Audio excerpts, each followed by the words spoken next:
There is something quietly tragic about a beautiful object that refuses to live up to its promise. These Bally slippers are exactly that, a poetic contradiction, a piece that whispers of heritage and craftsmanship, but stumbles the moment it meets reality. My name is Anastasia, and today I want to share with you not just a review, but a story of betrayal, the kind that comes wrapped in a luxurious calf leather and tied with a gold buckle. Because these slippers represent something far more interesting than mere footwear. They are a case study in how luxury sometimes forgets its purpose. Here are the loafers from Bally. At first glance, they look flawless, milky cream calf leather in a warm off-white shade, perfectly smooth, almost weightless. A slightly square toe, a clean silhouette, and the signature white strap with the massive gold buckle, everything neat, precise, without a single unnecessary detail. It seems like this is a footwear with a premium leather and thoughtful design that should last for years and stay in perfect condition. Worn with the heel folded down, they shift into a slipper-like version of themselves. I don't really accept the idea of treating shoes this way, essentially shaping loafers, sneakers, and other structured footwear into slippers, but at the same time, it's an understandable attempt to accommodate different preferences.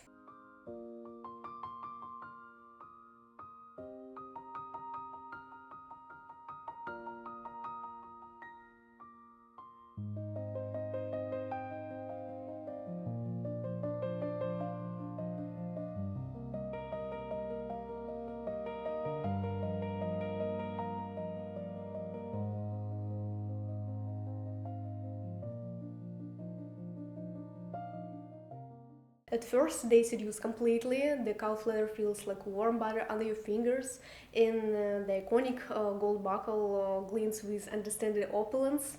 Everything suggests an object designed to age gracefully with its owner. But then, you take the first step outdoors, and the illusion shatters. The unprotected toe scuffs immediately, as if shocked by contact with the actual world.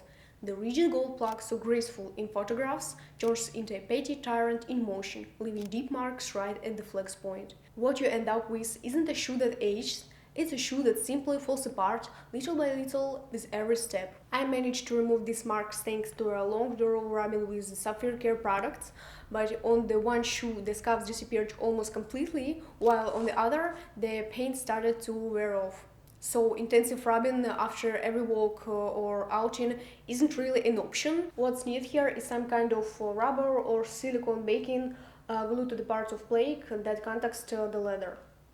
The truth is, there is definitely a fine line between delicate and dysfunctional. True delicacy isn't about fragility, it's about intention. Every element is finely tuned not to show the object itself, but to serve the person who wants it. It's about construction that disappears into comfort and design that quietly supports daily life in the most considerate way. Delicate means you treat them with care, but they still hold up. Dysfunctional means they can't even hold the basics, like walking on the sidewalk without damage. Here, they aimed for elegance but forgot the person inside the shoe. If you go to Bally's website right now, this loafer model is selling for 495 euros. Ask yourself, do I really want to spend that kind of money on shoes and then have to perform this kind of maintenance to prevent a disaster? I think the answer is obvious. My loafers are from an older collection, I can't even tell exactly which year, maybe 2018, but judging by the shots on the Bally's website, there have been some very subtle changes in the design. I'm not sure if this fixed the flow, because in the video showing the model walking, the shot ends right before the flex point of the foot. You can draw your own conclusions. The plaque is positioned roughly the same distance from the leather at the flex point. This isn't just a question of discomfort, it's a fundamental design failure. A detail so poorly executed, it makes you wonder whether anyone actually tested the shoe in motion before signing off on production. No. And when brand presents itself as refined, considerate, and of course, luxury, this kind of oversight feels like a quiet insult. I'm not sure how many people watching this have noticed how calmly and ironically I'm talking about this kind of disappointment.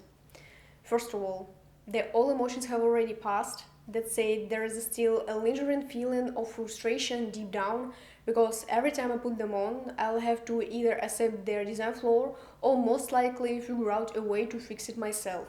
But that's not really the point right now.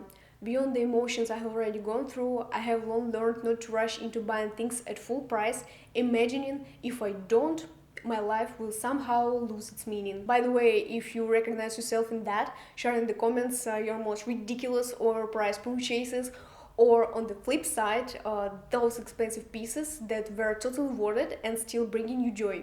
And back to these days, I don't really feel the urge to buy things at full price, except in very rare cases and for a few good reasons. One of them is simple, understanding the actual value of things. There is no such a thing as 1000 cotton t-shirt that's worth it.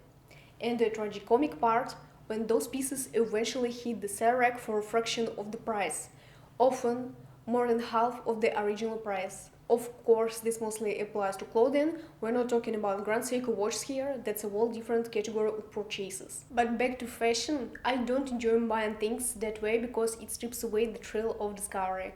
When you just walk in and pay retail, it's like buying groceries. No spark, no story. But when you are hunting for treasure, anything can happen. You might stumble upon some completely bizarre creature hiding in the chest. More than that, lately I have been engaging with clothing through the lens of bespoke, and that's one of those rare times when spending real money does feel justified. In the context of this particular purchase, when you look at the purchase through the lens of disappointment and you have paid only $100 instead of almost 500 euros, it doesn't feel like a heavy loss, it's not a heartbreak, it's just a learning and gaining experience. You're feeling out whether a long-term relationship with the brand is worth it, tasting the waters before diving in. Something to learn from, to adjust for next time. If anything, I'm just happy I didn't pay the full 490 euros or even 200 euros. This pair perfectly illustrates how admiration can so quickly give way to hesitation. You pause before leaving the house. Is today worth the risk? A short coffee date? Maybe a walk in the park? Out of the question. The shoes stop being part of your life, they begin to dictate it. What was meant to be a companion becomes a diva, high maintenance, delicate, and not particularly kind. Back to the review. Personally, I can forgive a mistake once, maybe twice, but the next time I walk past their display, I remember the bruises, both literal and metaphorical, and simply keep walking, even despite the ache in my heart because the design of the shoes really speaks to me. And about second chance. I wouldn't have been so strict if it weren't for it. Voila, another pair from the same brand, this time Loafers Mules, which I also picked up for $100. No issue with plague this time, but the toe. Here, unfortunately, I also didn't document the condition properly. The toe were done almost immediately after the very first wear, but I didn't photograph it before taking them to a repair shop. They were restored, but rather poorly, and if you look closely, you can still notice the areas that were covered up under the layer of paint. We also replaced the sole to slightly lift the front of the shoe off the ground, so the toe wouldn't constantly brush against the asphalt. It's essentially the same issue as with the loafers. And overall, I have to point out the quality of construction, uneven lines, traces of the glue in some areas, details that are hard to ignore. This is simply not a pair of shoes that justifies a 500 euro price tag or even 200 euros. Even the 100 euros I paid feels conditional, more like a cost for producing this review than for actually owning and enjoying a beautiful pair of shoes. These mules already featured in my wearability series, feel free to check it out. I generally love the looks I created them, but from a functional standpoint, they're yet another piece of anti-advertising for the brand. But here is the thing.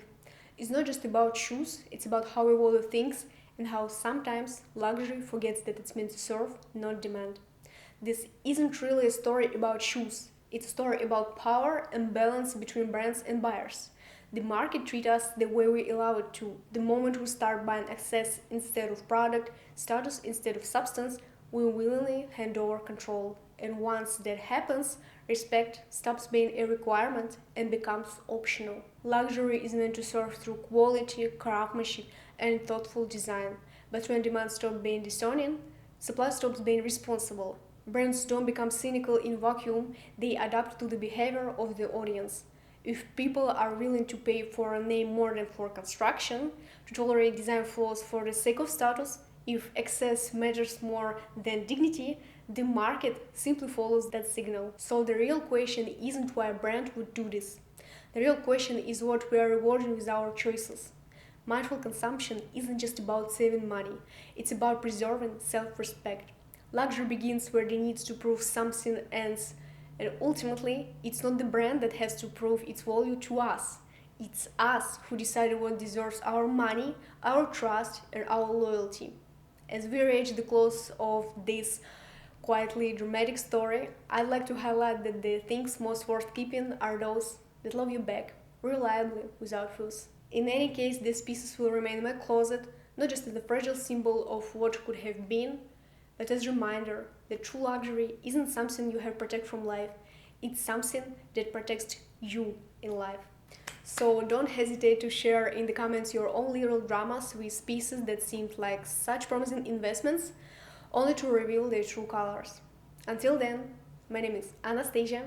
See you in the next video.